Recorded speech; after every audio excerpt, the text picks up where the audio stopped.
आइए डीएलएड के प्यारे भाइयों एवं बहनों, हमने आप लोगों से वादा किया था कि बहुत ही जल्द मिलेंगे हैंड राइटिंग नोट्स के साथ। आज हम देखेंगे डीएलएड फर्स्ट सेमेस्टर शिक्षण अधिगम के सिद्धांत। ठीक है, तो उसका आज पहले सिलेबस देखते हैं, उसके सिलेबस का एनालिसिस करते हैं कि क्या क्या होता है, इसका पैटर्न क्या क्या है। ठीक है, तो आइए हम लोग देखते हैं इसका सिलेबस। तो विषय सूची में संप्रेषण पहला टॉपिक है। संप्रेषण संप्रेषण के अंतर्गत क्या क्या आता है? तो संप्रेषण के अंतर्गत आता है आपका संप्रेषण का अर्थ आता है, संप्रेषण का अर्थ। फिर इसके बाद इसमें क्या संप्रेषण की परिभाषाएं, संप्रेषण की परिभाषाएं आती हैं। शिक्षण में संप्रेषण की आवश्यकता, संप्रेषण का महत्व, संप्रेषण प्रक्रिया के तत्व कौन कौन से होते हैं, संप्रेषण प्रक्रिया के तत्व कौन कौन से होते हैं, संप्रेषण की विशेषताएं, संप्रेषण के प्रकार। ठीक है, संप्रेषण क्रिया को प्रभावित करने वाले अंग या कारक कौन कौन से होते हैं जो संप्रेषण क्रिया को प्रभावित करते हैं, संप्रेषण के सिद्धांत, और इसमें अभ्यास प्रश्न भी दिए गए हैं। ठीक है, तो आगे देखते हैं अगला टॉपिक कौन सा है। तो इसका अगला टॉपिक है आपका संप्रेषण के सिद्धांत। अगला टॉपिक क्या है? संप्रेषण के सिद्धांत। तो इसमें क्या क्या आता है? तो इसमें आएगा शिक्षण सिद्धांत का स्वरूप। ठीक है, शिक्षण सिद्धांत का स्वरूप एवं अर्थ, इसका स्वरूप क्या होता है और इसका अर्थ क्या क्या है। ठीक है, तो शिक्षण सिद्धांत के तत्व अगला टॉपिक है। शिक्षण के सामान्य सिद्धांत और शिक्षण के मनोवैज्ञानिक जो होते हैं ना, शिक्षण के मनोवैज्ञानिक सिद्धांत। तो शिक्षण के मनोवैज्ञानिक सिद्धांत क्या क्या होते हैं, शिक्षण सिद्धांतों की आवश्यकता। ठीक है, शिक्षण सिद्धांतों की आवश्यकता हमें क्यों पड़ती है ये भी इसमें बताया जाएगा। और आगे है अभ्यास प्रश्न। ठीक है, अगला टॉपिक है शिक्षण के सूत्र। मोस्ट इम्पॉर्टेंट टॉपिक है ये। ठीक है, ये जरूर से ज़रूर आता है। ठीक है, शिक्षण सिद्धांतों के जो सूत्र हैं वो कौन कौन से होते हैं, शिक्षण के जो सूत्र होते हैं। तो शिक्षण सूत्रों की उपयोगिता एवं महत्व, इनकी उपयोगिता और महत्व क्या क्या है। ठीक है, तो ये इस टॉपिक में बताया जाएगा। फिर अगला पॉइंट है विभिन्न शिक्षण सूत्र। इसमें कितने प्रकार के शिक्षण सूत्र होते हैं ये भी बताया जाएगा। शिक्षण सूत्रों का शिक्षण में उपयोग, जो शिक्षण सूत्र हैं उसमें शिक्षण में कैसे इनका उपयोग किया जाता है ये भी इसमें दिखाया जाएगा। और अभ्यास प्रश्न आएंगे। ठीक है, अगला टॉपिक देख लेते हैं। अगला टॉपिक क्या है? तो अगला टॉपिक है आपका शिक्षण की प्रविधियाँ। ठीक है, शिक्षण में कौन कौन सी प्रविधियाँ होती हैं। ठीक है, तो शिक्षण की विभिन्न प्रविधियाँ, शिक्षण की जो होती हैं विभिन्न प्रविधियाँ, और प्रश्नोत्तर प्रविधि पढ़ाई जाएगी, विवरण प्रविधि पढ़ाई जाएगी, और वर्णन प्रविधि पढ़ाई जाएगी, व्याख्यान प्रविधि पढ़ाई जाएगी, और स्पष्टीकरण प्रविधि पढ़ाई जाएगी, कहानी तथा कहानी कथन प्रविधि पढ़ाई जाएगी। इतने प्रकार की प्रविधियाँ पढ़ाई जाएंगी इस पे। ठीक है, आगे चलते हैं अगले टॉपिक पे। तो अगला टॉपिक क्या है इसका? अगला टॉपिक है इसका, हाँ इसके बाद इसी में है, अभी अगला नहीं है, इस पे है निरीक्षण एवं अवलोकन प्रविधि। ठीक है, ये भी पढ़ाई जाएगी, उदाहरण प्रविधि पढ़ाई जाएगी, और उदाहरण के बाद फिर है खेल गतिविधि प्रविधि पढ़ाई जाएगी, समूह कार्य प्रविधि पढ़ाई जाएगी, प्रयोगात्मक कार्य प्रविधि पढ़ाई जाएगी, वाद विवाद प्रविधि पढ़ाई जाएगी, और कार्यशाला प्रविधि पढ़ाई जाएगी, भ्रमण प्रविधि पढ़ाई जाएगी, और अभ्यास प्रश्न कराए जाएंगे। मतलब संपूर्ण पूरा सिलेबस है ये, और जितना इसमें बताया जा रहा है उतना पूरा एक एक पढ़ाया जाएगा। ठीक है, अगर आपने इतना पढ़ लिया तो आपको किसी बुक की ज़रूरत नहीं है पढ़ने की, और इतना ही पढ़ के काफ़ी आपको हो जाएगा। आइए हम लोग चलते हैं अगले टॉपिक की तरफ। तो अगला टॉपिक है आपका, अगला टॉपिक है 5वां नंबर। अगला टॉपिक 5वां नंबर क्या है? तो शिक्षण की नवीन विधाएं। तो विधाएं कौन कौन सी हैं? तो शिक्षण की नवीन विधाएं जो हैं, उपागम प्रणाली का महत्व तथा आवश्यकता। ठीक है, उपागम प्रणाली जो है उसका महत्व और उसकी आवश्यकताएं। ठीक है। बाल केंद्रित शिक्षण उपागम का अर्थ, जो बाल केंद्रित शिक्षा होती है उसके बारे में बताया जाएगा। बाल केंद्रित शिक्षण का महत्व ये भी बताया जाएगा, शिक्षण महत्व बताया जाएगा। शिक्षण केंद्रित शिक्षण, बाल केंद्रित और शिक्षण केंद्रित, ठीक है, ये सारी चीज़ें इस पे बताई जाएंगी। ये भी टॉपिक हैं आपके जो इस टॉपिक पे फिर चर्चा की जाएगी। फिर शिक्षण केंद्रित शिक्षण व बाल केंद्रित शिक्षण में अंतर, इसमें दोनों पहले अलग अलग पढ़ाया जाएगा। पहले पढ़ाया जाएगा बाल केंद्रित शिक्षण, फिर शिक्षण केंद्रित शिक्षण, और फिर दोनों को एक साथ करके बाल केंद्रित और शिक्षण केंद्रित जो शिक्षण होता है उसमें दोनों में अंतर क्या क्या पाया जाता है, ठीक है, वो पढ़ाया जाएगा। बाल केंद्रित शिक्षण में जो बाल केंद्रित शिक्षण होता है, शिक्षण में शिक्षक की भूमिका, जो बाल केंद्रित शिक्षण होता है उसमें शिक्षण की भूमिका कैसी होती है, और बाल केंद्रित शिक्षण व बाल केंद्रित उपागम में भेद, शिक्षण और उपागम दोनों में भेद क्या होता है ये बताया जाएगा। क्रियापरक या क्रियात्मक शिक्षण विधि, ये दोनों बताया जाएगा। दोनों एक ही है, क्रियापरक या फिर क्रियात्मक, मतलब करके सीखने वाली पद्धति, करके सीखने वाली विधि, ये बताया जाएगा। और रुचिपूर्ण शिक्षण ये बताया जाएगा। सहभागी शिक्षण ये बताया जाएगा। दक्षता या कौशल आधारित विधि ये बताया जाएगा। उपचारात्मक शिक्षण क्या होता है ये भी बताया जाएगा। निदात्मक शिक्षण क्या होता है ये भी बताया जाएगा। और इसका अर्थ व परिभाषा दोनों चीज़ें बताई जाएंगी, अर्थ व परिभाषा दोनों चीज़ बताई जाएगी। आगे चलते हैं हम लोग, तो आगे है आगे यहाँ पर इसका अर्थ, उपचारात्मक जो शिक्षण है उसका अर्थ बताया जाएगा। और दक्षता, हाँ, उपचारात्मक शिक्षण बताया जाएगा। निदात्मक शिक्षण व अर्थ व परिभाषा दोनों चीज़ बताई जाएंगी। बहुउद्देशीय और बहुक्षेत्रीय शिक्षण, बहुउद्देशीय और बहुक्षेत्रीय शिक्षण जो है उसकी संकल्पना बताया जाएगा और अभ्यास प्रश्न कराए जाएंगे। ठीक है, आगे चलते हैं छठे टॉपिक में। छठे टॉपिक में क्या क्या कराया जाएगा, तो छठा टॉपिक है आपका, हाँ, छठा टॉपिक है आपका,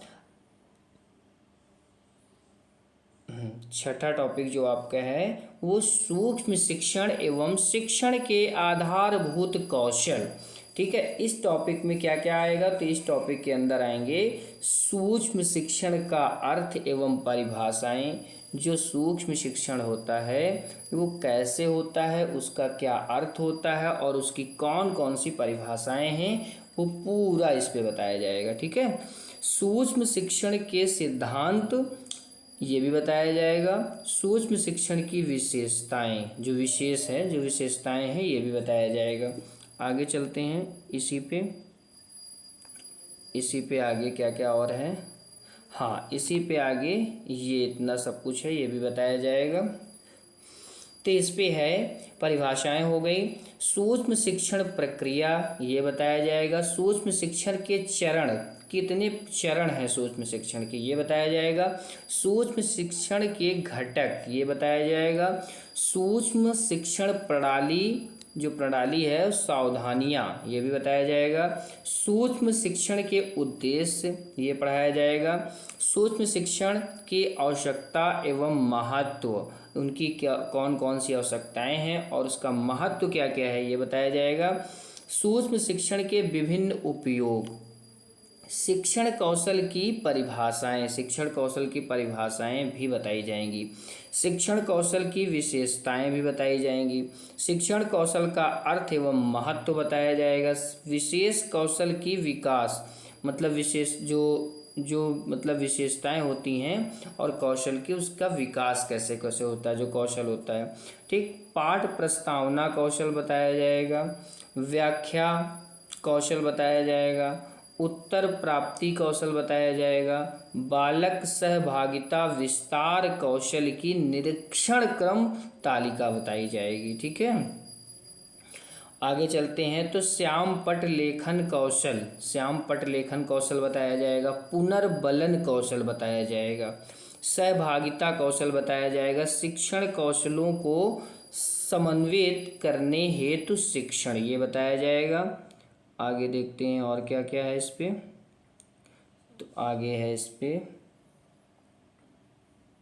हाँ आगे ये है विकसित या सुदृढ़ीकरण कौशल और अभ्यास प्रश्न, ये सब बताए जाएंगे। अपेक्षित उपागम, अपेक्षित अधिगम स्तर, अपेक्षित अधिगम स्तर, इसमें क्या क्या बताया जाएगा। तो इसमें बताया जाएगा न्यूनतम अधिगम स्तर की संकल्पना, ये पढ़ाया जाएगा। फिर अगला टॉपिक है न्यूनतम अधिगम स्तर के क्षेत्र कौन कौन से हैं। अधिगम एवं शिक्षण में परस्पर संबंध बताया जाएगा। शिक्षण एवं अधिगम में तुलना बताई जाएगी। शिक्षण और अधिगम में दोनों में तुलना क्या क्या होती है ये बताया जाएगा। अधिगम अनुभवों का संकलन किया जाएगा। अपेक्षित अधिगम प्रतिफल या परिणाम ये बताया जाएगा। अपेक्षित अधिगम प्रतिफल में अभिप्रेरणा की आवश्यकता ये बताया जाएगा। बालकों को अभिप्रेरित करने का मापन बताया जाएगा कि बालकों को कैसे अभिप्रेरित किया जाता है, ठीक, इसका मापन और अभ्यास प्रश्न हो गए। अगला टॉपिक है आपका शिक्षण अधिगम सामग्री। शिक्षण अधिगम की सामग्री कौन कौन सी होती है, तो ये आप लोगों को बताया जाएगा। तो इसके अंदर क्या क्या बताया जाएगा, तो इसके अंदर बताया जाएगा आप लोगों को शिक्षण अधिगम सामग्री का अर्थ बताया जाएगा, ठीक। शिक्षण अधिगम सामग्री की आवश्यकता एवं महत्व बताए जाएंगे। शिक्षण अधिगम सामग्री के उद्देश्य बताए जाएंगे। उपयोग की विधियां बताई जाएंगी, कैसे उपयोग किया जाता है। शिक्षण अधिगम सामग्री के प्रकार बताए जाएंगे। श्यामपट, चार्ट, फ्लैश कार्ड, ठीक, प्रोजेक्ट, मानचित्र, मॉडल, चित्र, मल्टीमीडिया, फ्लैन बोर्ड, ठीक है। और इसके बाद कंप्यूटर एक सशक्त तकनीकी माध्यम और अभ्यास प्रश्न। इस तरीके के सारे टॉपिक जो भी हैं पार्ट के अंदर मिलेंगे वो सारे बताए जाएंगे। अगले टॉपिक की तरफ बढ़ते हैं। तो अगला है आपका 9 नंबर टॉपिक। तो 9 नंबर टॉपिक जो आपका है वो है शिक्षण अधिगम सामग्री के प्रकार। कौन कौन से प्रकार होते हैं शिक्षण सामग्री जो होती है, शिक्षण अधिगम सामग्री उसकी, तो उसमें कौन कौन से होते हैं। तो इंद्रिय जनित अधिगम, इंद्रिय जनित अधिगम हो गया। विभिन्न स्रोतों से प्राप्त सामग्री, अलग अलग स्रोतों से प्राप्त सामग्री को इकट्ठा करके। ऑपरेशन ब्लैक बोर्ड के अंतर्गत प्राथमिक विज्ञान किड में दी गई सामग्री, ठीक है। जो ब्लैक बोर्ड होता है, तो जो प्राथमिक जो सामग्री दी जाती है, मतलब जो किट दी जाती है, उसके अंदर सारी चीज़ें होती हैं ब्लैक बोर्ड से संबंधित, ठीक है। फिर प्रकृति से प्राप्त वस्तुएं या सामग्री ये पढ़ाया जाएगा। विज्ञान किड ये पढ़ाया जाएगा, किड में कौन कौन सी चीज़ें होती हैं। विश्व अध्ययन हेतु सहायक सामग्री ये पढ़ाया जाएगा। गणित किड ये पढ़ाया जाएगा। लघु उपकरण पेटिका और शैक्षिक कार्यक्रमों का प्रसारण ये पढ़ाया जाएगा। दूरदर्शन और टेप रिकॉर्डर या ध्वनि यंत्र और अभ्यास प्रश्न कराए जाएंगे, ठीक। आगे चलते हैं हम लोग, आगे चलते हैं। तो आगे है 10वां टॉपिक। 10वां टॉपिक जो है उस पे कराया जाएगा। 10वें टॉपिक पे उत्तम शिक्षण अधिगम सामग्री की विशेषताएं, ठीक है, कि उत्तम शिक्षण अधिगम की सामग्री जो होती है वो उसकी क्या क्या विशेषताएं होती हैं ये बताया जाएगा। तो उत्तम शिक्षण अधिगम सामग्री की विशेषताएं ये पहला टॉपिक होगा उसके अंदर। फिर शिक्षण अधिगम सामग्री के निर्माण में सावधानियां ये पढ़ाया जाएगा, कैसे सावधानियां हम लोग उसमें बरतेंगे, और अन्य शिक्षण प्रणाली और अधिगम शिक्षण सामग्री। ठीक, आगे देखते हैं। आगे है, बस इतने ही टॉपिक हैं। ठीक है, 10 टॉपिक हैं टोटल। टोटल टॉपिक हैं आपके 10 टॉपिक हैं। तो ये सारे टॉपिक जो आपको सिलेबस के अंदर बताए गए हैं, ये सारे टॉपिक आपको करवाए जाएंगे एक एक टॉपिक करके। ठीक है, तो आप लोग ज़्यादा से ज़्यादा जुड़िए इस चैनल के साथ, और ये वीडियो को शेयर करिए, लाइक करिए, सब्सक्राइब करिए, क्योंकि अब हैंड राइटिंग नोट्स जो है डीएलएड फर्स्ट सेमेस्टर के सभी सब्जेक्टों की हैंड राइटिंग जो हाथ से लिखी गई है, और आप लोग अगर इससे नोट्स बना लेंगे तो आप लोगों को किसी बुक की ज़रूरत नहीं पड़ेगी और किसी के कॉपी की ज़रूरत नहीं पड़ेगी, और एग्ज़ाम टाइम पे आप सिर्फ इसका रिवीजन कर लीजिएगा और कुछ नहीं, क्योंकि ये डीप है, ये शॉर्ट्स में नहीं है, शॉर्ट नहीं है, ये डीप है। पूरी एक सब्जेक्ट मतलब कंप्लीट तुम्हारा सिलेबस होगा। ठीक है, तो आप लोग इसमें ज़्यादा से ज़्यादा जुड़िए, और लास्ट में शॉर्ट में भी मिलेंगे, इसके क्वेश्चन आंसर भी करवाए जाएंगे, और एग्ज़ाम टाइम पे आपकी जो इजी नोट्स होती है उससे भी करवाए जाएंगे। ठीक है, तो आप लोग ज़्यादा से ज़्यादा जुड़िए वीडियो के साथ। Thank you very much.